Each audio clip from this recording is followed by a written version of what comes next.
ఈ సమయంలో పరిశుద్ధ గ్రంథములో నుండి ఒక వాక్య భాగమును మనము చదువుకొని ధ్యానం చేసుకుందాం. ప్రతి ఆదివారము మనము యోహాను సువార్త ధ్యానం చేసుకుంటూ ఉన్నాం. యోహాను సువార్త మొదటి అధ్యాయములో మనమున్నాము. ఈ దినము యోహాను సువార్త 1వ అధ్యాయం 43 నుండి 51 వరకు చదువుకొని మనము ధ్యానం చేసుకుందాం. మరునాడు ఆయన గలిలయకు వెళ్ళగోరి ఫిలిప్పును కనుగొని నన్ను వెంబడించుమని అతనితో చెప్పెను. ఫిలిప్పు బెత్సయిదా వాడు, అనగా ఆంద్రెయ పేతురు అనువారి పట్టణపు కాపురస్తుడు. ఫిలిప్పు నతానేలును కనుగొని ధర్మశాస్త్రములో మోషేయు ప్రవక్తలను ఎవరిని గూర్చి వ్రాసిరో ఆయనను కనుగొంటిమి, ఆయన యోసేపు కుమారుడైన నజరేయుడగు యేసు అని అతనితో చెప్పెను. అందుకు నతానేలు, నజరేతులో నుండి మంచిదేదైనా రాగలదా అని అతను అడుగగా, వచ్చి చూడుమని ఫిలిప్పు అతనితో అనెను. యేసు నతానేలు తన యొద్దకు వచ్చుట చూసి, ఇదిగో ఇతడు నిజముగా ఇశ్రాయేలీయుడు, ఇతని యందు ఏ కపటమును లేదని అతని గూర్చి చెప్పెను. నన్ను నీవు ఎలాగు ఎరుగుదు అని నతానేలు ఆయన అడుగుగా, యేసు ఫిలిప్పు నిన్ను పిలువక మునిపే నీవు ఆ అంజూరపు చెట్టు క్రింద ఉన్నప్పుడే నిన్ను చూసి తినని అతనితో చెప్పెను. నతానేలు, బోధకుడా, నీవు దేవుని కుమారుడవు, ఇశ్రాయేలు రాజు అని ఆయనకు ఉత్తరమిచ్చెను. అందుకు యేసు, ఆ అంజూరపు చెట్టు క్రింద నిన్ను చూసితనని నేను చెప్పినందు వలన నీవు నమ్ముచున్నావా? వీటికంటే గొప్ప కార్యములు చూతువని అతనితో చెప్పెను. మరియు ఆయన, మీరు ఆకాశము తెరవబడుటయు దేవుని దూతలు మనుష్య కుమారుని పైగా ఎక్కుటయోను దిగుటయోను చూతురని మీతో నిశ్చయముగా చెప్పుచున్నానెను. దేవుడి పరిశుద్ధ వాక్యమును దీవించునుగాక. ప్రార్థన చేసుకుందాం. దయచేసి అందరూ కళ్ళు మూసుకున్నట్లయితే ప్రార్థన చేసుకొని దేవుని వాక్యమును ధ్యానం చేసుకుందాం. ప్రేమ కలిగిన తండ్రి, మహోన్నతుడు అయిన మా దేవా, నీ పరిశుద్ధమైన శ్రేష్టమైన ఘనమైన నామమునకు వందనాలు స్తోత్రాలు చెల్లించుకుంటున్నాను ప్రభువా. ఈ సమయంలో మేము చదువుకున్న వాక్య భాగమును మీరు ఆశీర్వదించి దీవించండి ప్రభువా. అల్పుడును బలహీనుడునైన నన్ను నీ సిలువ చాటున మరుగుపరచండి ప్రభువా. మీరు సూటిగా స్పష్టంగా మాతో మాట్లాడండి ప్రభువా. నీ వాక్యమును మీరు వివరించండి, విభజించండి. నీ లేఖనాలను మేము స్పష్టంగా అర్థం చేసుకుంటే కృపను గ్రహించమని ప్రార్థిస్తున్నాను. చేరి వచ్చిన ప్రతి ఒక్కరిని మీరు బహుగా ఆశీర్వదించండి ప్రభువా. నీ వాక్యముతో ముఖ్యంగా మమ్మల్ని అందరినీ ఆశీర్వదించమని మహిమ ఘనత ప్రభావములు నీకే చెల్లించుకుంటూ యేసుక్రీస్తు అతి శ్రేష్టమైన శక్తి కలిగిన నామములో ప్రార్థించి స్తుతించి కనపరచి బహు వినయముగా వేడుకుంటున్నాను తండ్రి. ఆమేన్. Praise the lord. బాప్తీసమిచ్చు యోహాను యోర్దాను నదిలో బాప్తీసమిస్తున్నప్పుడు యేసు ప్రభువారు కూడా బాప్తీసమిచ్చు యోహాను ద్వారా బాప్తీసం తీసుకోవడానికి వచ్చాడు. మనము కొన్ని వారాల కిందట మనము ధ్యానం చేసుకున్నాం. బాప్తీసమిచ్చి యోహాను యేసు ప్రభువారి యొక్క మార్గమును సరళం చేయటానికి ఒక 6 నెలలు ముందొచ్చాడు ఆయన. అంటే యేసు ప్రభువారి కంటే బాప్తీసమిచ్చి యోహాను 6 నెలలు పెద్దవాడు. ఈవెన్ పరిచర్య కూడా ఆయన ప్రభువారి కంటే ముందొచ్చాడు. అరణ్యములో ఆయన దేవుని వాక్యమును ప్రకటించినట్లుగా చూడగలం. దేవుని రాజ్యమును గురించి ఆయన ప్రకటిస్తూ ఉన్నప్పుడు ప్రజలు యూదయ నుండి, గలిలయ నుండి విపరీతంగా ఆయన వాక్యాన్ని వినటానికి వచ్చారు. ఒకానొక దశలో ప్రజలు ఏమనుకుండేవారంటే, మనము కనిపెట్టుకుని ఉన్నటువంటి మెస్సియా అనగా క్రీస్తు ఏనే అనుకున్నారంట ప్రజలు. కానీ యోహాను తనను అడిగినటువంటి వారికి ఆయన ఇచ్చిన సమాధానం ఏంటంటే, నేను క్రీస్తును కాదు, నా వెనక ఒక ఆయన వచ్చుచున్నాడు, ఆయన నాకంటే ముందటి వాడు, నేను వంగి ఆయన చెప్పుల వారును విప్పుటకైనను నేను పాత్రుడును కాను అని తనను తాను తగ్గించుకొని ప్రభువు వారిని హెచ్చించినట్లుగా మనం చూశాం. అయితే ఇక్కడ అప్పటికే యోహానుకు చాలామంది శిష్యులు ఉన్నారు. ఎక్కడ 2-3 కలిస్తే యోహాను గురించి మాట్లాడుకుంటున్నారు. ప్రజలలో ఆదరణ పెరుగుతూ ఉన్నది. యోహాను గురించి చాలా గొప్పగా మాట్లాడుకుంటున్నారు. అయితే యేసు ప్రభు వారు ఆయన చేత బాప్తీసం తీసుకోవడానికి వచ్చినప్పుడు పరిశుద్ధాత్మ దేవుడు ఆయనకు తెలియజేశాడు, ఏనే మెస్సియా అని. ఇశ్రాయేలీయులు ఎదురు చూస్తున్నటువంటి క్రీస్తు ఏనే అని పరిశుద్ధాత్మ దేవుడు ఎప్పుడైతే ఆయనకు తెలియజేశాడో వెంటనే ఆయన ప్రకటించడం ప్రారంభించాడు. ఇదిగో లోక పాపములను మోసుకొని పోవు దేవుని గొర్రెపిల్ల అని ఆయన ప్రకటించినట్లుగా మనము చూడగలం. అప్పుడు 35వ వచనంలో ఏమున్నదంటే, మరునాడు మరలా యోహానును అతని శిష్యులలో 2 నిలుచుండగా, 36వ వచనంలో ఏమంటాడంటే, ఇదిగో దేవుని గొర్రెపిల్ల అని చెప్పినాం.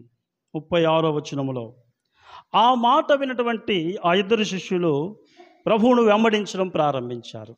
ప్రభువారు వెనక్కు చూసి, మీరు దేనిని వెతుకుచున్నారంటే, అప్పుడు వాళ్ళు ఇచ్చినటువంటి సమాధానం ఏంటంటే, రబ్బీ నీవు ఎక్కడ కాపురమున్నావని ఆయనను అడిగిరి. రబ్బీ అను మాటకు బోధకుడని అర్థం. ఆ 2 శిష్యులు ఎవరో మనం చూసాం. వారిలో ఒక శిష్యుడు ఆంద్రేయ, ఆ విషయం ఇక్కడే రాయబడి ఉంటుంది. మరొక శిష్యుడు ఎవరు అంటే అది ఖచ్చితంగా మనం చెప్పలేము, కానీ బైబిల్ పండితుల అభిప్రాయం ప్రకారము ఈ సువార్త వ్రాసినటువంటి యోహాను అనగా యేసు ప్రేమించినటువంటి శిష్యుడు, యేసు రొమ్మున ఆనుకొని ఉన్నటువంటి శిష్యుడు. బైబిల్ గ్రంథములో ఈయన 5 పుస్తకాలు రచించాడు. తన గురించి తాను రాసుకోవడానికి ఆయన ఇష్టపడలేదు. అందుకనే ఆయన ఏం రాశాడంటే, మరొక శిష్యుడు అని రాసినట్లుగా మనము చూడగలం. అయితే మనము ఆంద్రేయ, యోహాను యేసు ప్రభు వారి యొక్క శిష్యులుగా యేసు ప్రభు వారి యొక్క శిష్యులుగా మారకముందు వారు యోహాను శిష్యులై ఉన్నారు. ఇప్పుడు యోహాను ఏం ఆశపడుతున్నాడంటే, ఆయనకు శిష్యులుగా ఉన్న వారందరూ కూడా యేసు ప్రభు వారి శిష్యులుగా మారాలని ఆయన ప్రభు వారిని హెచ్చించి మాట్లాడుతున్నాడు. మీరందరూ కూడా, మనమందరము కూడా యేసు శిష్యులముగా మారాలి. ఎందుకంటే ఆయన దేవుడై ఉన్నాడు. నేను ఒక శబ్దమును మాత్రమే, ఆయన గురించి మాట్లాడే ఒక సాక్షిని మాత్రమే, ఆయన కొరకు సాక్ష్యం ఇవ్వడానికి మాత్రమే దేవుడు నన్ను పంపాడు అని ప్రభువారి గురించి గొప్పగా మాట్లాడినప్పుడు, ఈయన లోక పాపములను మోసుకొని పోవు దేవుని గొర్రెపిల్ల అని సాక్ష్యం ఇచ్చినప్పుడు ఆ 2 శిష్యులు యోహానును వదిలిపెట్టి ప్రభువును వెంబడించడం ప్రారంభించారు. ప్రభువారు, మీరు దేనిని వెతుకుచున్నారంటే, రబ్బీ నువ్వు ఎక్కడ కాపురం ఉన్నవయ్యా అంటే, ప్రభువారు అన్నారు, వచ్చి చూడమన్నారు. వారు వెళ్ళి ప్రభువుతో ఒకరోజు ఉన్నారు. ఉన్న తర్వాత ఆయన నిజంగా మెస్సియా అని గమనించి వారు ప్రభువారి యొక్క శిష్యులుగా మారినట్లుగా మనం చూడగలం. దేవునికి స్తోత్రం కలుగునుగాక. వారు ప్రభువునందు విశ్వాసం ఉంచిన తరువాత ఆ 2 శిష్యులలో ఒక శిష్యుడు ఆంద్రేయ తన సహోదరుడైనటువంటి సీమోను ఎక్కడ ఉన్నాడో వెతకడం ప్రారంభించాడు. తర్వాత సీమోన్ అంటే పేతురు, సీమోను ఎక్కడున్నాడో వెతకడం ప్రారంభించి పేతురును కనుగొని పేతురుకి ఏం చెప్పాడంటే, మేము మెస్సియాను కనుక్కున్నామని చెప్పాడు. మనం ఎవరి గురించి అయితే ఎదురు చూస్తున్నామో ఆయన వచ్చి ఉన్నాడు, మేము ఆయనను కనుగొని ఉన్నామన్నప్పుడు పేతురును యేసు ప్రభు వారి దగ్గరికి నడిపించాడు. పేతురు కూడా ప్రభువునందు విశ్వాసం ఉంచి ప్రభు యొక్క శిష్యునిగా మారినట్లుగా మనం చూడగలం. తర్వాత ప్రభువారు 43వ వచనములో గమనించినట్లయితే ఇక్కడ మరొక వ్యక్తి కనపడుతున్నాడు. మరునాడు ఆయన గలిలయకు వెళ్ళగోరి ఫిలిప్పును కనుగొని నన్ను వెంబడించుమని అతనితో చెప్పాను. ఫిలిప్పు అంటే అర్థం ఏంటంటే అశ్వప్రియుడు అని అర్థం, గుర్రముల ప్రేమికుడు అని అర్థం. అశ్వం అంటే మనకు కొన్నిసార్లు అర్థం కాకపోవచ్చు. గుర్రములను ప్రేమించేవాడు, గుర్రముల ప్రియుడు అని అర్థం అన్నమాట. ప్రభువారు ఫిలిప్పుతో మాట్లాడాడు, ఫిలిప్పును ఆహ్వానిస్తున్నాడు, ఫిలిప్పును పిలిచాడు. వెంటనే ఫిలిప్పు కూడా ప్రభువునందు విశ్వాసం ఉంచి ఆయన శిష్యునిగా మారినట్లుగా మనం చూడగలం. తర్వాత ఫిలిప్పు ఏం చేశాడు? ఈ ఫిలిప్పుది ఏ ఊరంటే బెత్సయిదా. బెత్సయిదా అంటే అర్థం ఏంటంటే చేపలు పట్టేవారి ఊరు అని అర్థం. ఆ ఊరికి ఆ పేరు, ఆ పేరుకు ఆ అర్థం వచ్చిందన్నమాట. ఎందుకంటే ఎక్కువగా అక్కడ జాలర్లే ఉంటారేమో, అందుకని ఆ పేరుతో పిలుస్తూ ఉంటారు. ఈ ఫిలిప్పు దేవురంటే అంతకుముందే ప్రభువును వెంబడించినటువంటి, ప్రభువు శిష్యులుగా మారినటువంటి ఆంద్రేయ, పేతురు వారు. తర్వాత ఫిలిప్పు ప్రభువును నమ్ముకున్న తర్వాత ఏం జరిగింది? ఫిలిప్పు ఏం చేశాడంటే నతానేలు దగ్గరకు వచ్చాడు. ఇప్పుడు నతానేలు దగ్గరకు వచ్చి నతానేలును కనుగొని నతానేలుతో మాట్లాడుతున్నాడు.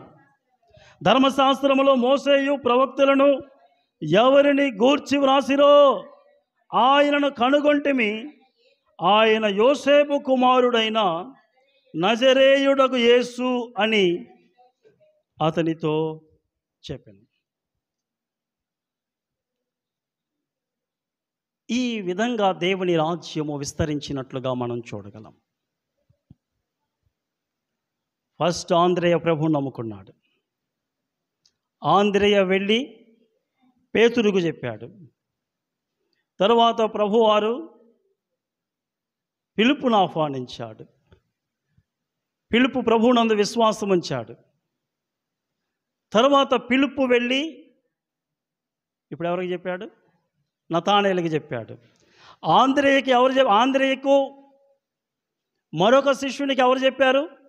బాప్తీసం ఇచ్చి యోహాను చెప్పాడు. ఇదిగో లోక పాపములను మోసుకొని పోవు దేవుని గొర్రెపిల్ల. ఇక్కడ ఈ గ్రంథాన్ని రాస్తున్నటువంటి యోహాను యొక్క ఉద్దేశం ఏంటంటే ప్రభువును నమ్ముకున్నటువంటి ప్రతి ఒక్కరూ కూడా వారు మరొకరికి యేసు ప్రభు వారిని గురించి చెప్పాలి. మనం మౌనముగా ఉండడానికి వీల్లేదు. నేను నమ్ముకున్నాను, నేను రక్షించబడ్డాను, నేను హ్యాపీగా ఉన్నాను, నేను దేవునితో సమాధానం కలిగి ఉన్నాను, ఇక చాలు అనుకోవడానికి వీల్లేదు. ప్రభువుని నమ్ముకున్న మనందరము కూడా మరొక వ్యక్తికి యేసు ప్రభు వారిని గురించి ప్రకటించాలి. చీకటిలో నుండి మనము ఏ రీతిగా వెలుగులోకి వచ్చామో చీకట్లో ఉన్న ప్రజల కోసము ప్రార్థన చేయాలి. చీకట్లో ఉన్న ప్రజలు మనకు లాగా యేసు ప్రభు వారిని నమ్ముకోవాలని ప్రార్థన చేయాలి. మన హృదయాన్ని ప్రభు ఏ రీతిగా తెరిచాడో మన చుట్టూ ఉన్నటువంటి ప్రభువుని ఎరగని వారు ప్రతి ఒక్కరి హృదయాలను ప్రభు తెరవాలని ప్రార్థన చేయాలి. అదే రీతిగా వారికి యేసు ప్రభు వారిని గురించి చెప్పాలి. చెప్పకపోతే ఎలా తెలుస్తుంది? దేవుని రాజ్యం యొక్క పని ఇలా కొనసాగుతూ ఉంది. మనం సిగ్గుపడకూడదు. యేసు ప్రభు వారు వెళ్తూ ఆయన ఇచ్చినటువంటి గొప్ప ఆజ్ఞ ఏంటంటే మీరు సర్వలోకమునకు వెళ్ళి సర్వ సృష్టికి సువార్తను ప్రకటించండి. మార్కు సువార్త 16వ అధ్యాయం 15వ వచనములో మనం ఆ మాట చదువుతాం. సర్వలోకమునకు వెళ్ళి సర్వ సృష్టికి సువార్తను ప్రకటించేది గొప్ప ఆజ్ఞ. దేవుడు మనకు ఆజ్ఞాపించాడు. సువార్తను ప్రకటించడానికి దేవుడు మనకు సలహా ఇవ్వలేదు. మీకు వీలుంటే చేయండి అనలేదు. మీ పనులను చేసుకున్న తర్వాత తీరగ్గుంటే అవకాశం ఉంటే చెప్పండి అనలేదు. ఇది ఆజ్ఞ. ఇది తప్పకుండా చేయవలసినటువంటి పనిది. ఎందుకంటే ఇది జీవితానికి సంబంధించినటువంటి విషయము.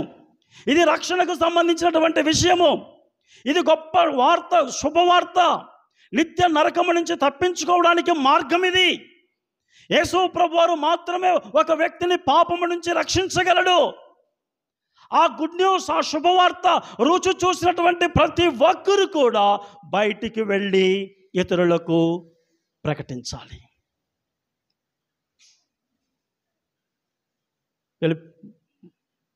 అపోస్తుల కార్యములో 8వ అధ్యాయంలో స్వార్థికుడైనటువంటి ఫిలిప్పు నపుంసకుని కలుసుకున్నాడు. దేవుని ఆత్మ నపుంసకునికి దేవుని వాక్యమును చెప్పమని చెప్పినప్పుడు ఫిలిప్పు వెళ్ళి నపుంసకుని కలిసి అక్కడ ఒక అద్భుతమైనటువంటి మాట వ్రాయబడి ఉంటుంది. దేవుని వాక్యానికి విధేయత చూపించి ఫిలిప్పు అరణ్యానికి వెళ్ళాడు ఒక ఆయనకి వాక్యం చెప్పడానికి. ఆయన నపుంసకుడు. అక్కడ ఒక అద్భుతమైనటువంటి మాట వ్రాయబడి ఉంటుంది. అపోస్తుల కార్యములు 8వ అధ్యాయం 35వ వచనంలో ఉంటుంది అన్నమాట. చదవండి పాస్టర్ గారు.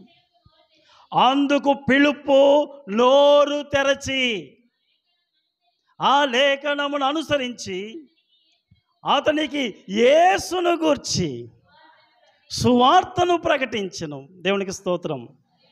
నోరు తెరచి. అమ్మ, నోరు తెరవాలి. దేనికి నోరు తెరవాలి? దేనికి నోరు తెరవాలి? యేసును గురించి ప్రకటించడానికి నోరు తెరవాలి. ప్రకటిస్తున్నామా? ఎన్ని రోజులైంది యేసు ప్రభు వారిని గురించి ఇతరులకు చెప్పక ఇప్పటి వరకు? ఎప్పుడు లాస్ట్ టైం మీరు యేసు ప్రభు వారిని గురించి ఇంకొక వ్యక్తికి చెప్పారు? ఎప్పుడు? ఎన్ని రోజులైంది?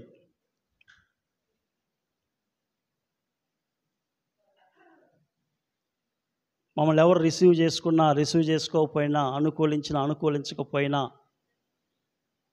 మేము సువార్తకు వెళ్ళేది ఎందుకంటే మార్కు సువార్త 16వ అధ్యాయం 15వ వచనం ప్రభువారు ఇచ్చినటువంటి ఆజ్ఞది. సర్వలోకమునకు వెళ్ళి సర్వ సృష్టికి సువార్తను ప్రకటించండి. సువార్తను ప్రకటించేటప్పుడు కొంతమంది కోప్పడతారు, కొంతమంది ఎగతాళి చేస్తారు, కొంతమంది మేము వినమంటారు. అయినా యేసుకెళ్తే దేవుడు ఏం చెప్పాడు? వారు వినినా వినకపోయినా నువ్వు ప్రకటించు. కొంతమంది రిసీవ్ చేసుకుంటారు, కొంతమంది యేసు ప్రభు వారిని అంగీకరిస్తారు, ప్రార్థన చేయమని అడుగుతారు. దేవుని వాక్యాన్ని వినటానికి ఇష్టపడేవారు కూడా ఉంటారు. కనుక ఇది ఆజ్ఞ. నోరు తెరిచి ఫిలిప్పు అంట యేసు ప్రభు వారిని గురించి ప్రకటించాడంట. నేను అనేకసార్లు చెప్తుంటాను, ఆత్మలు రక్షించబడాలంటే యేసుని గురించి చెప్పాలి. యేసుని గురించి, యేసు కల్వరిలో చేసినటువంటి కార్యముల గురించి మనం ఎప్పుడైతే ప్రకటిస్తామో పరిశుద్ధాత్మ దేవుడు వారి హృదయంలో పని చేస్తాడు. పరిశుద్ధాత్మ దేవుడు కార్యం చేస్తాడు. కనుక దేవుని వాక్యమును మనము తప్పకుండా ప్రకటించాలి. సిగ్గుపడవలసినటువంటి అవసరం లేదు. ఇది గుడ్ న్యూస్, శుభవార్త. యేసు ప్రభువారు మన కోసం ప్రాణం పెట్టడానికి ఆయన కల్వరి సిలువలో సిగ్గుపడలేదు. దిగంబరుడుగా ఆయన మన కొరకు సిలువ వేయబడ్డాడంట. మన కోసం ఊమి వేయించుకున్నాడు, అరచేతులతో కొట్టించుకున్నాడు, ఆయన అపహసించబడ్డాడు, ఎగతాళి చేయబడ్డాడు. ఆయన రెచ్చగొట్టారు, నీవు దేవుని కుమారుడు అయితే కిందికి దిగిరా అన్నారు. ఎన్ని రకాలుగా ప్రభు వారిని బాధ పెట్టాడో. ఈడ్చారు, పిడిగుద్దులు గుద్దారు, కొరడాలతో కొట్టారు. వాటన్నిటిని ప్రభువు వారు ఎందుకు భరించారంటే మనలను రక్షించడానికి. కల్వరి సిలువలో పాపమునకు ఆయన సంపూర్ణంగా వెల చెల్లించాడు. కనుక యేసు ప్రభు వారు ఒక వ్యక్తి రక్షించబడటానికి చేయవలసినంతా చేశాడు. కనుకనే మనం రక్షించబడ్డాం. ఆ శుభవార్తను మనము ఇతరులకు తెలియచేయాలి. డిఎల్ మూడీ అనే ఒక గొప్ప దైవజనుడు ఉన్నాడు. చాలా తక్కువ చదువుకున్నాడు. 5వ తరగతి ఆయన చదువుకున్నది. చిన్నతనంలోనే తండ్రి చనిపోయాడు. మొత్తం 8 మంది సంతానం. కుటుంబ పోషణ చాలా కష్టంగా ఉండేది. ఆ తల్లి ఆ పిల్లలను చదివించలేకపోయింది. 5వ తరగతిలో చదువు ఆపేసి ఆ 13 సంవత్సరాల యవనస్తుడు ఒక షూ షాపులో పనికి వెళ్ళటం ప్రారంభించాడు. ఒకరోజు ఉదయాన్నే ఒక సండే స్కూల్ టీచర్ ఆ షూ షాపుకి వెళ్ళి దేవుని వాక్యమును బోధించాడు. ఆ రోజే అతను డిఎల్ మూడీ గారు యేసు ప్రభు వారిని నమ్ముకున్నాడు. తర్వాత పెరిగి పెద్దయ్యాడు. ఆయన ఒక లక్ష్యము, నేను ప్రతిరోజు కూడా ఒక లక్ష్యాన్ని పెట్టుకున్నాడు, ఒక గురి పెట్టుకున్నాడు ఆయన. నేను ప్రతిరోజు కూడా ఎవరికో ఒకళ్ళకి యేసు ప్రభు వారి గురించి ప్రకటించాలి. యేసయ్యను గురించి చెప్పకుండా ఉండకూడదు, నా జీవితంలో ఒక్కరోజు కూడా ఉండకూడదు అని గురి పెట్టుకున్నాడంట. దేవుడు బహుగా వాడుకున్నాడు ఆ దైవజనుణ్ణి.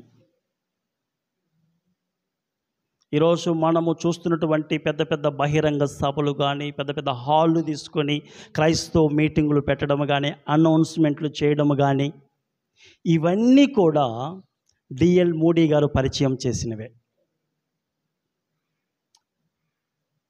అయితే ఒకరోజంట ఆయన ఎవ్వరికి వాక్యం చెప్పలేదంట. పడుకుంటే నిద్ర పట్టడం లేదంట.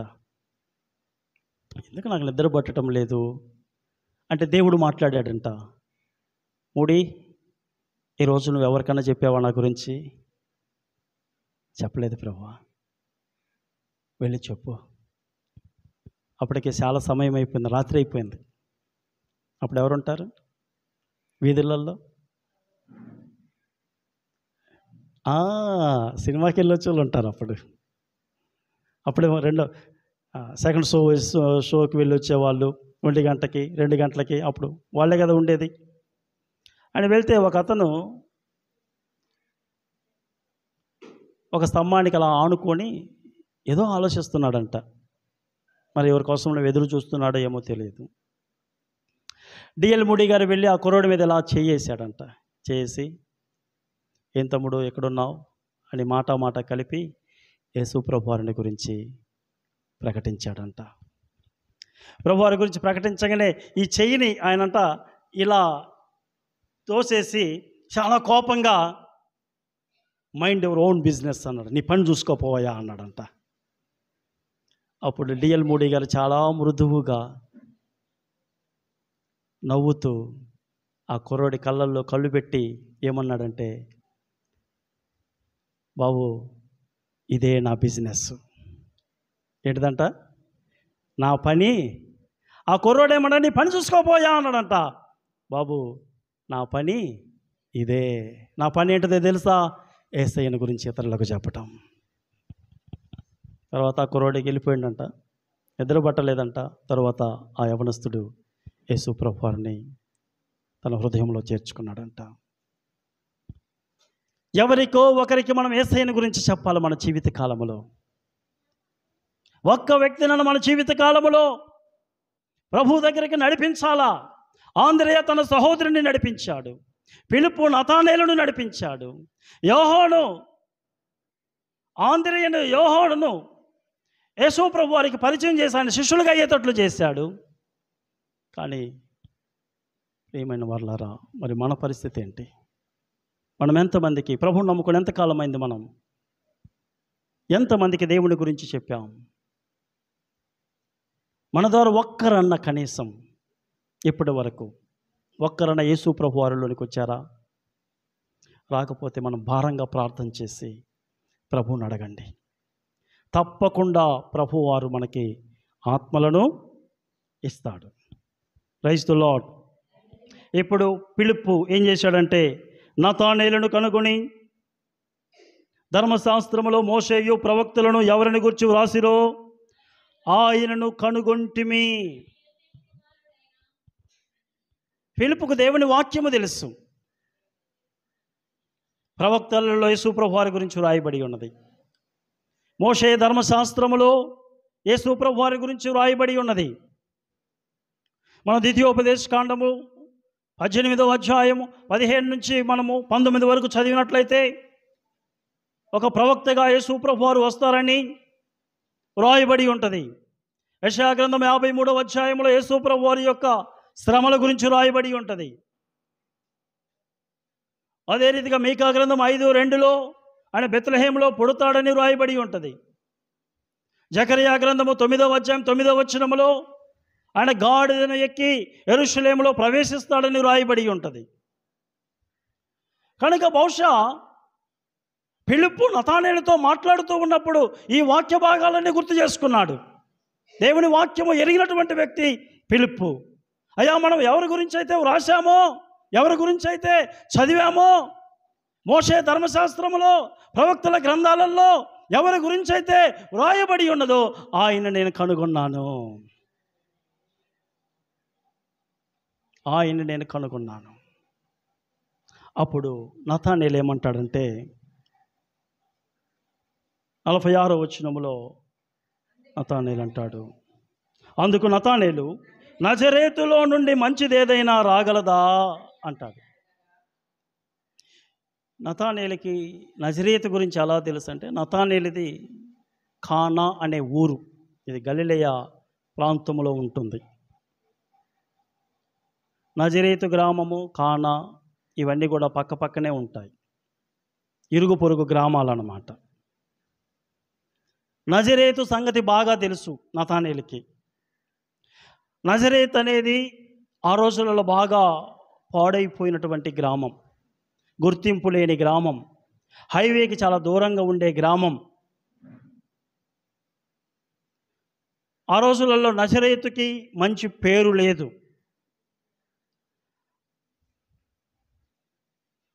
ఒకవేళ నతానేలు యొక్క ఆలోచన ఏంటంటే, మెస్సియానే పుట్టవలసి వస్తే, మెస్సియానే రావలసి వస్తే ఆయన నజరేతు లాంటి గ్రామంలో పుడతాడా?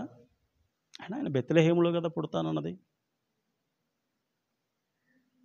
వాస్తవంగా యేసు ప్రభువు బెత్లెహేములోనే పుట్టాడు, కానీ నజరేతులో పెరిగాడు. అప్పుడు వెంటనే ఫిలిప్పు ఏమన్నాడంటే ఆయనకు డౌట్ వచ్చింది నతానేలుకి, నజరేతులో నుంచి మంచిది ఏదైనా రాగలదా? వెంటనే ఫిలిప్పు ఏమన్నాడు, యేసు నతానేలు తన యొద్దకు, క్షమించండి 46వ వచనంలో ఫిలిప్పు అన్న మాట వినాలి, మనం చదవాలి. వచ్చి చూడుమని ఫిలిప్పు అతనితో అనెను. వచ్చి చూడు. ఆయనతో ఇక వాదం పెట్టుకోలేదు, లేకపోతే తర్కించలేదు, లేకపోతే అక్కడే కూర్చొని నతానేలుకు వచ్చినటువంటి ఆ అనుమానం విషయంలో పరిష్కరించాలని ఆలోచించలేదు. వెంటనే ఏమన్నాడంటే, వచ్చి చూడు. ఆయన దగ్గరికి వస్తే నీకే అర్థమైంది, మాకు అర్థమైంది, నువ్వు కూడా వస్తే నీకు అర్థమవుద్ది అంటే వెంటనే నతానేలు 47వ వచనంలో చూస్తే, యేసు నతానేలు తన యొద్దకు వచ్చుట చూసి, ఇదిగో ఇతడు నిజముగా ఇశ్రాయేలీయుడు, ఇతని యందు ఏ కపటమును లేదని అతనితో చెప్పాను. నన్ను నువ్వు ఎలాగ ఎరుగుదు అని నతానేలు ఆయన అడుగుగా, యేసు ఫిలిప్పు నిన్ను పిలువక మునిపే నీవు ఆ అంజూరపు చెట్టు క్రింద ఉన్నప్పుడే నిన్ను చూసి తినని అతనితో చెప్పెను. నతానేలు బోధకుడా, నీవు దేవుని కుమారుడవు, ఇశ్రాయేలు రాజు అని ఆయనకు ఉత్తరమిచ్చాను. ప్రభువు వారి దగ్గరకు వచ్చిన తర్వాత ప్రభువారు అన్నారు, ప్రభువారు తనతో మాట్లాడినటువంటి మాటలను విన్నప్పుడు నతానేలుకు అర్థమైపోయింది, ఈయన నిజంగా దేవుని కుమారుడు. ఎలా అర్థమైపోయింది? ఆయన రాగానే ఏమన్నాడంట, ఇతను నిజముగా ఇశ్రాయేలీయుడు అన్నాడంట. ఇతని యందు ఏ కపటమును లేదని అతను గూర్చి చెప్పాను. అప్పుడు అసలు ఎలా తెలుసు యేసు ప్రభు వారికి నతానేలు గురించి? అది నతానేలుకి ఆశ్చర్యాన్ని కలిగించింది. అసలు నువ్వు నన్ను ఎప్పుడన్నా చూసావా? ఎప్పుడన్నా మనం మాట్లాడుకున్నామా? నా గురించి నీకు ఎవరైనా చెప్పారా? అవేవీ జరగలేదు. నతానేలు యేసు ప్రభు వారి దగ్గరికి రాగానే ఆయన ఏమన్నాడంటే, నువ్వు నిజముగా ఇశ్రాయేలీయుడువు, నీ యందు ఏ కపటమును లేదు అన్నాడు. వెంటనే పిలుపు పలికాడు. పిలుపు ఏమడిగాడు?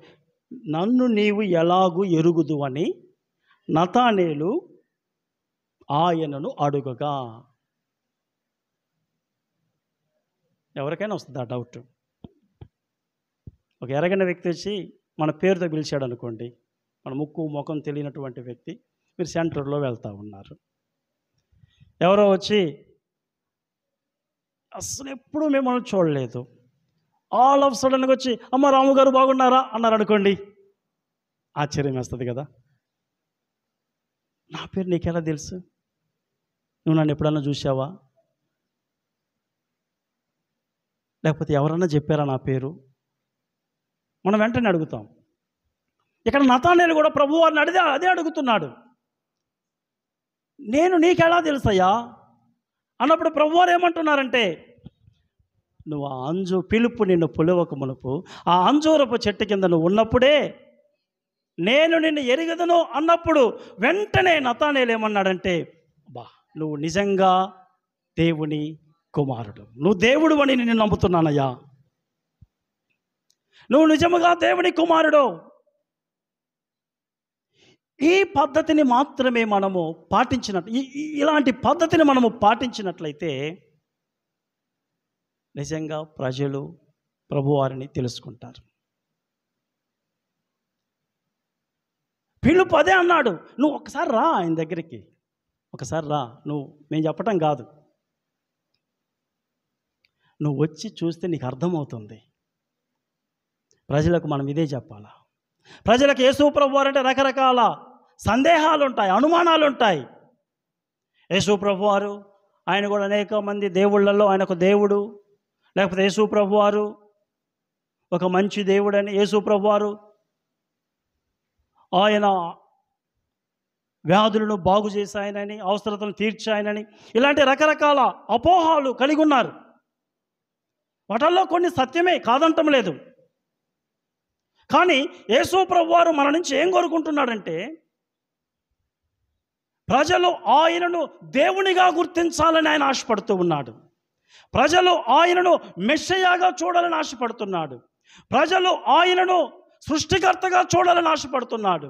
ప్రజలు ఆయనను దేవుని కుమారుడిగా గుర్తుపట్టాలని ఆశపడుతూ ఉన్నాడు.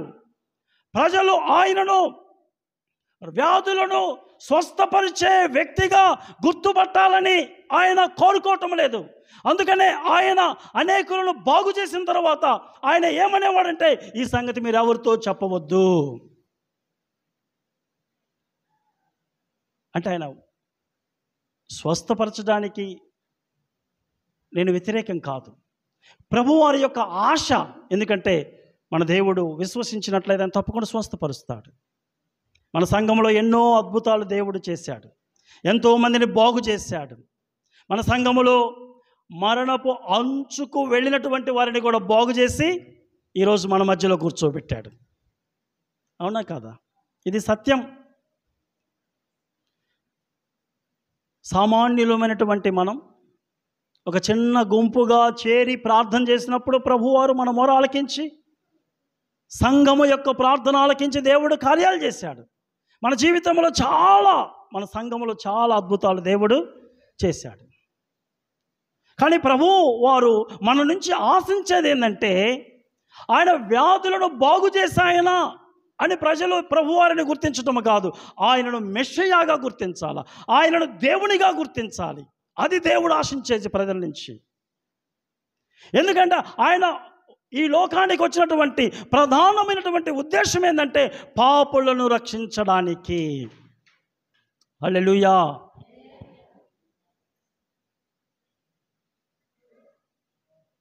అది ఆయన ప్రధానమైనటువంటి ఉద్దేశం. ఎక్కడ కూడా రాయబడలేదు యేసు ప్రభు వారి గురించి ఆయన ప్రజల అవసరతలను తీర్చడానికి వచ్చాడు. అవన్నీ చేస్తాడు ఆయన. అవి చేయడం నేను చెప్పటం లేదు. ఆయన రోగులను స్వస్థపరచడానికి వచ్చాడు అని రాయబడి ఉన్నదా బైబిల్లో? పాపులను రక్షించుటకు క్రీస్తు యేసు లోకమునకు వచ్చెను. మత్తయి సువార్త 1వ అధ్యాయం 21వ వచనంలో ఏముంటుంది?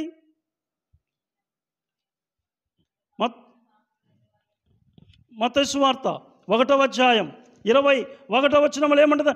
ఆమె ఒక కుమారుని కనును, తన ప్రజలను వారి పాపముల నుండి ఆయనే రక్షించును, కనుక ఆయనకి యేసు అను పేరు పెట్టుదువు. ఆయన వచ్చినటువంటి ప్రధానమైనటువంటి ఉద్దేశం ఏంటంటే పాపులను రక్షించడానికి ఆయన భూమి మీదకి వచ్చాడు. మన పాపముల కొరకు వెల చెల్లించడానికి ఆయన ఈ భూమి మీదకి వచ్చాడు. మన పాపముల కోసము కలవరి సిలువలో చనిపోవడానికి ఈ భూమిని ప్రజలు యేసు ప్రభువారిని నమ్ముకుంటే, ప్రజలు యేసు ప్రభువారిని దేవునిగా అంగీకరిస్తే వారి జీవితంలో రక్షణతో పాటు మన అవసరతలు దేవుడు తీరుస్తాడు. అనారోగ్యంగా ఉంటే ప్రార్థన చేసుకుంటే దేవుడు స్వస్థపరుస్తాడు. అవి జరుగుతాయి, కాదంటం లేదు. కానీ దేవుని యొక్క ప్రధానమైనటువంటి కోరిక ఏంటంటే ఆయనను దేవుని కుమారుడిగా గుర్తుపట్టడం. ఎందుకంటే అప్పటి వరకు ప్రజలు ఏమనుకుంటున్నారంటే, నతానేలు దగ్గరికి పిలుపు వచ్చి ఏమన్నాడు? 45వ వచనంలో ఏమన్నాడు? ఆయన యోసేపు కుమారుడైన నజరేయుడకు యేసు అని అతనితో చెప్పెను. ప్రజలు ఏమనుకుంటున్నారంటే యేసు ప్రభువారిని వడ్రంగి వాణి కొడుకు, యోసేపు కొడుకు, నజరేయుడు, నజరేతు గ్రామస్తుడు, ఈ విధంగా అనుకుంటూ ఉన్నారు. ఆయనను దేవునిగా గుర్తుపట్టడం లేదు ప్రజలు, దేవుని కుమారునిగా గుర్తుపట్టడం లేదు. కానీ ఎప్పుడైతే నతానేలు ప్రభువారి దగ్గరికి వచ్చాడో, ప్రభువారి మాటలు విన్నాడో, ఆయన నువ్వు నిజంగా దేవుని కుమారుడువయ్యా అని గుర్తుపట్టారు. అందుకని ఒక సందర్భంలో శిష్యులను ఉద్దేశించి ప్రభువారు ఏమంటారంటే, ప్రజలు నా గురించి ఏమనుకుంటున్నారు? అయ్యా నీ గురించి ఏలియా అనుకుంటున్నారయ్యా, ప్రవక్త అనుకుంటున్నారయ్యా, బాప్తిసం ఇచ్చే యోహాను అనుకుంటున్నారయ్యా, ఇలా అనుకుంటున్నారయ్యా అప్పుడు ప్రభువారు మీరేమనుకుంటున్నారు నా గురించి అన్నప్పుడు వెంటనే పేతురేమంటాడంటే, నువ్వు సజీవుడవైన దేవుని కుమారుడవు. Praise the lord. వెంటనే ప్రభువారు ఏమంటాడంటే, సీమోను నువ్వు ధన్యుడు, ఇది నీకు నా దేవుడే బయలుపరిచాడు. ఈ సత్యాన్ని నీకు ఎవరు బయలుపరిచారు? దేవుడు బయలుపరిచాడు. యేసు ప్రభువారు మనందరము కూడా ఆయనను దేవుని కుమారుడిగా చూడాలని ఆశపడుతున్నాడు, దేవునిగా చూడాలని ఆశపడుతున్నాడు, సృష్టికర్తగా చూడాలని ఆయన ఆశపడుతూ ఉన్నాడు. 47వ వచనములో నతానేలు ప్రభువారి దగ్గరకు వస్తే, నతానేలుతో ప్రభువారు మాట్లాడుతూ ఆయన అన్నమాట ఏంటంటే, ఇతడు నిజముగా ఇశ్రాయేలీయుడు. ఆగండి, ఓకే సిస్టర్. ఇతడు నిజముగా, ఇతని యందు ఏ కపటమును లేదని అతని గురించి చెప్పాను. అసలు ఇశ్రాయేలీయుడు ఎవరు మరి? గుర్తున్నాడా? అసలు ఇశ్రాయేలీయుడు ఎవరు? యాకోబు. అసలు ఇశ్రాయేలు ఎవరు? యాకోబు. యాకోబులో ఏమున్నదంట? యాకోబులో ఏమున్నది? కపటం ఉన్నది. యాకోబులో ఏమున్నది? మోసం ఉన్నది. యాకోబులో అవన్నీ కుయుక్తి ఉన్నది, అవన్నీ కూడా ఉన్నాయి. ఆదికాండములో మనము ఆ యాకోబు గురించి మనము చదవగలం. దేవుని వాక్యములో మనం గమనించినట్లయితే ఆ యాకోబు గురించి మనము మరి ఆదికాండము 27వ అధ్యాయం, ఆదికాండము 27వ అధ్యాయం 35, 36 వచనాలలో మనం చదవగలం. చదవండి సిస్టర్. అతడు నీ సహోదరుడు. ఏమున్నదంటే యాకోబులో ఈ నిజమైన ఇశ్రాయేల్లో ఏం లేదంట, నతానేల్లో ఏం లేదంట. నువ్వు నిజముగా ఇశ్రాయేలువు, నీలో ఏ కపటము కూడా లేదు. కానీ మీ మూల పురుషుడైనటువంటి అసలు ఇశ్రాయేల్లో, ఆయన ఇశ్రాయేలుగా మారక అతనిలో ఏమున్నదంటే అతనిలో కపటం ఉన్నది అని మాట్లాడుతున్నాడు. ప్రభువారు ఇక్కడ ఏదో ఒక అద్భుతమైన విషయాన్ని నతానేలుతో చెప్పాలనుకుంటున్నాడు. ఎందుకంటే ఇక్కడ ఆ ప్రస్తావన ఎందుకు తెచ్చాడంటే ప్రభువారు మనందరికీ ఆశ్చర్యాన్ని కలిగించే ఒక సత్యము చెప్పాలనుకుంటున్నాడు. ఆయన యాకోబు తండ్రిని మోసం చేసి, అన్నను మోసం చేసి ఆయన పెద్దనారాముకు పారిపోతాడు. ఆ పారిపోయే క్రమములో ఆయన ఒక చోట ఆగుతాడు. అప్పుడు ఆదికాండం 28వ అధ్యాయము 12వ వచనము, అప్పుడు ఒక కలగనెను, అందులో ఒక నిచ్చెన భూమి మీద నిలవబడి ఉండెను, దాని కొన ఆకాశమునంటెను, దాని మీద దేవుని దూతలు ఎక్కుచు దిగుచు నుండిరి. కలలో దేవుడు యాకోబు ఒక జాతికి మూల పురుషుడు. యాకోబుకు 12 మంది కుమారులు. ఆ 12 మందిలో నుంచి ఇశ్రాయేలీలు వచ్చారు. దేవుడు ఒక వ్యక్తికి, ఒక దేశానికి తనను తాను బయలుపరుచుకున్నాడు. God revealed himself to a man or to a nation. ఒక జాతికి, ఒక వ్యక్తికి దేవుడు కళ ద్వారా తనను తాను బయలుపరుచుకున్నాడు. ప్రభువారు ఇప్పుడు నతానేలు దగ్గర ఆ ప్రస్తావన ఎందుకు తెచ్చాడంటే అలాంటి విషయాన్నే ఇక్కడ మాట్లాడతాడు. 51వ వచనంలో మాట్లాడతాడు. ఏమంటాడంటే, మరియు ఆయన మీరు ఆకాశము తెరవబడుటయు దేవుని దూతలు మనుష్య కుమారుని పైగా ఎక్కుటయును దిగుటయును చూతురని మీతో నిశ్చయముగా చెప్పుచున్నాను. నేను ఆకాశము తెరవబడుట, దేవుని దూతలు ఎక్కటము దిగటము, రకరకాల ఆత్మీయ అప్లికేషన్స్ ఇక్కడ ఉన్నాయి. కానీ వాటన్నిటినీ ఇప్పుడు మనము మాట్లాడుకోము. కానీ ఒక విషయాన్ని మాత్రము నేను మీతో పంచుకుంటాను. అదేంటంటే ఇక్కడ ప్రభువారు నతానేలుకు చెప్పదలుచుకుంది ఏంటంటే, ఆ రోజు దేవుడు మీ మూల పురుషునితోటి కళ ద్వారా తనను తాను బయలుపరుచుకున్నాడు. ఈరోజు దేవదూతలు ఎక్కడి నుంచి ఎలా తిరుగుతున్నారంట, ఎలా ఎక్కుతూ దిగుతున్నారంట? మనుష్య కుమారుని మీదుగా దేవుని దూతలు ఎక్కుతూ దిగుచూ నుండిరి. అంటే ప్రభువారు ఏమంటున్నారంటే, ఆ రోజు కళ ద్వారా తనను తాను ప్రత్యక్షపరుచుకున్నాడు. ఈరోజు దేవుడు ఆయన కుమారుని ద్వారా తనను తాను ఇశ్రాయేలీయులకి, యావత్తు ప్రపంచానికి తనను తాను బయలుపరుచుకోవడానికి ఇష్టపడుతున్నాడు.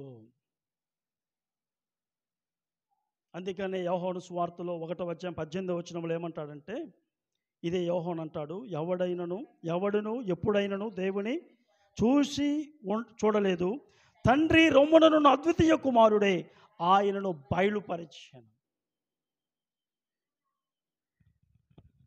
దేవుడు ఇప్పుడు ఎవరి ద్వారా తనను తాను బయలుపరుచుకుంటున్నాడంటే కుమారుని ద్వారా.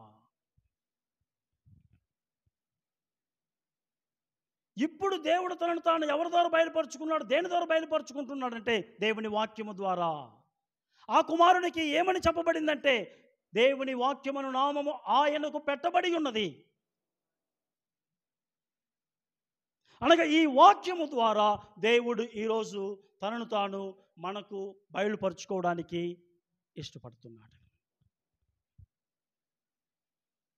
ఈ మాటలు విన్న తరువాత నతానీలు అన్న మాట ఏంటంటే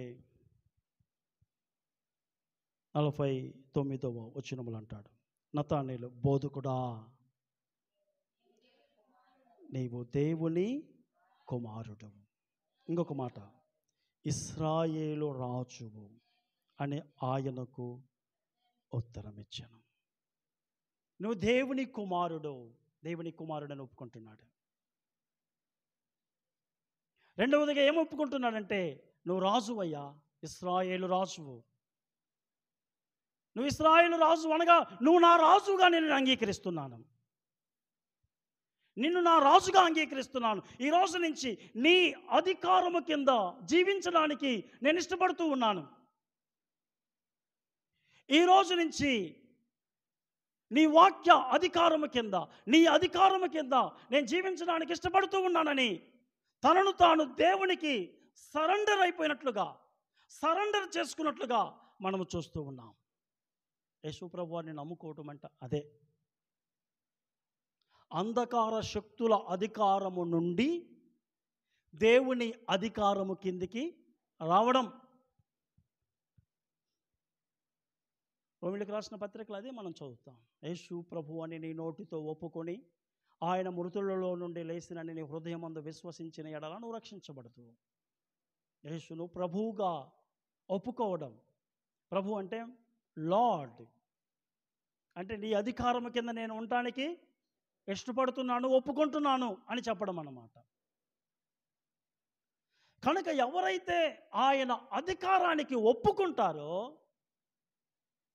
వారి మార్గములను దేవుడు సరళం చేస్తాడంట. సామెతల గ్రంథంలో ఆ మాట రాయబడి ఉంటుంది. 3వ అధ్యాయం, సామెతల గ్రంథము 3వ అధ్యాయం 6వ వచనములో మనం ఆ మాటను చదవగలం. నీ ప్రవర్తన అంతటి యందు ఆయన అధికారమునకు ఒప్పుకొనుము, అప్పుడు ఆయన నీ త్రోవలను సరళము చేయి. మన మీద మనకు ఎలాంటి అధికారం లేదు, సైతానుకు మన మీద ఎలాంటి అధికారం లేదు. ఎప్పుడైతే యేసు ప్రభు వారిని మన హృదయంలో చేర్చుకున్నామో, ఎప్పుడైతే కలువరిలో ప్రభువారు చేసినటువంటి కార్యమును అంగీకరించామో, అంటే నమ్మామో, ఆ రోజు నుంచి మనం ఎవరి అధికారం కిందకి వెళ్ళిపోయామంటే దేవుని అధికారము కిందకి వెళ్ళిపోయాం. ఆ క్షణమే ఆయన మన మీద ఒక ముద్ర వేశాడు. అధికారమును తెలియజేసే, నాది అని తెలియజేసే ఒక ముద్రను మన మీద వేశాడు. అంటే మనం ఎవరు సొత్తు? అందుకనే వాక్యంలో ఏం రాయబడి ఉంటుందంటే, మీరు విలువ పెట్టి కొనబడిన వారు కనుక మీరు మీ సొత్తు కాదు, మీరు దేవుని సొత్తు. కనుక నతానేలు ఎప్పుడైతే ప్రభువారు చెప్పే మాటలు విన్నాడో, వెంటనే నతానేలుకు అర్థమైపోయింది, ఈయన నిజంగా దేవుడై ఉన్నాడు. వెంటనే నతానేలు ప్రభు వారిని నమ్ముకొని యేసు ప్రభు వారి శిష్యుడైపోయాడు. యేసు ప్రభు వారి 12 మంది శిష్యులలో కొంతమంది బైబుల్ పండితుల అభిప్రాయం ప్రకారం నతానేలు కూడా ఒక శిష్యుడై ఉన్నాడు. ఎందుకంటే బైబిల్ గ్రంథంలో 12 మంది శిష్యులలో మనకి ఒక శిష్యుడు కనపడుతూ ఉంటాడు. బర్తిలోమై అనే ఒక శిష్యుడు మనకు కనపడుతూ ఉంటాడు. ఒకసారి శిష్యుల పేర్లు కానీ మనం చూసినట్లయితే మత్తయి సువార్త 10వ అధ్యాయం 3వ వచనంలో చూడండి.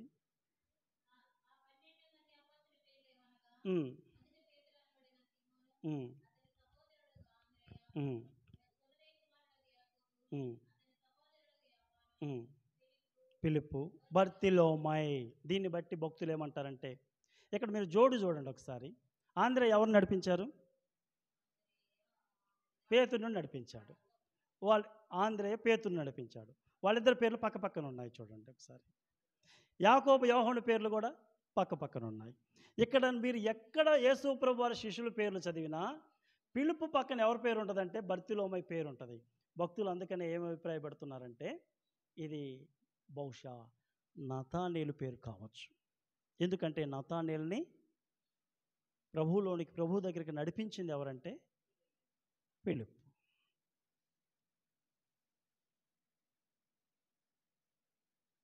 దయచేసి మనం గమనించినట్లయితే, మనం ప్రభువును రుచి చూసిన తర్వాత మనం ఇతరులకు చెప్పినప్పుడు వారిని ప్రభువు దగ్గరికి తీసుకొచ్చినట్లయితే, దేవుని వాక్యము దగ్గరికి తీసుకొచ్చినట్లయితే, దేవుని వాక్యాన్ని మనం వినిపింపజేసినట్లయితే వారిని మార్చుకుంటాడు ప్రభువారు.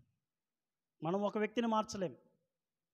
ఒక వ్యక్తిని మార్చే శక్తి ఎవరికి ఉన్నది? దేవునికి ఉన్నది. నతానేలును ప్రభువారి దగ్గరికి తీసుకొచ్చాడు. నతానేలు ఎలా నమ్ముకున్నాడంటే, ప్రభువారు చెప్పిన మాటలను విని చూసి ప్రభువారికి తన హృదయాన్ని ఇచ్చినట్లుగా మనం చూడగలం. మనం ఒక వ్యక్తిని ఇక్కడ తీసుకొస్తే చాలు, దేవుని దగ్గర తీసుకొస్తే చాలు, దేవుడే తనను తాను బయలుపరుచుకుంటాడు. వారు నమ్మేటట్లుగా దేవుడే చేస్తాడు. వారి హృదయంలో విశ్వాసం కలిగిస్తాడు. ఒక వ్యక్తిని మార్చే పని దేవునిది. పరిశుద్ధాత్మ దేవుడు పనిచేస్తాడు. కానీ మనము శ్రద్ధ తీసుకోవాలి. నాకెందుకులే అన్నట్లుగా ఉండకూడదు. అది నా పని కాదులే అన్నట్లుగా ఉండకూడదు. అది మనందరి పని. ఒక గొప్ప దైవజనుడు అంటాడు, every believer is a missionary అంటాడు. ప్రతి విశ్వాసి ఒక మిషనరీ అంటాడు. దేవుని గురించి చెప్పే బాధ్యత దైవజనుల మీద మాత్రమే కాదు, మనందరి మీద ఉన్నది. కనుక మనందరము ప్రార్థనాపూర్వకంగా ఇతరులకు ప్రభువారిని గురించి పరిచయం చేయాలి. ప్రభువారి గురించి చెప్పాలి. మన చుట్టూ ఎంతోమంది ఉన్నారు నమ్మని వారు, ప్రభువారిని ఎరగక చీకట్లో ఉన్నవారు, ఎక్కడికి ప్రయాణం చేస్తున్నారో తెలియక, నెమ్మది లేక, సంతోషము లేక, హృదయములో అలజడి, మానసికంగా ఆత్మీయంగా బాధపడుతూ ఎంతోమంది మన చుట్టూ ఉన్నారు. ప్రేమతో వారికి యేసయ్యను గురించి చెబితే, మనం ఎప్పుడైతే నోరు తెరిచి యేసయ్యను గురించి మాట్లాడతామో దేవుని ఆత్మ వారి హృదయంలోకి వెళ్ళి పనిచేస్తూ ఉంటాడు. చెప్పండి. ఒకసారి వినకపోతే ఇంకొకసారి చెప్పండి.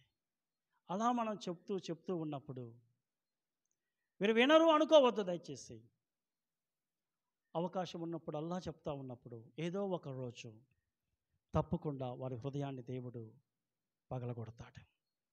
ఏదో ఒకరోజు వారి హృదయాన్ని దేవుడు మారుస్తాడు.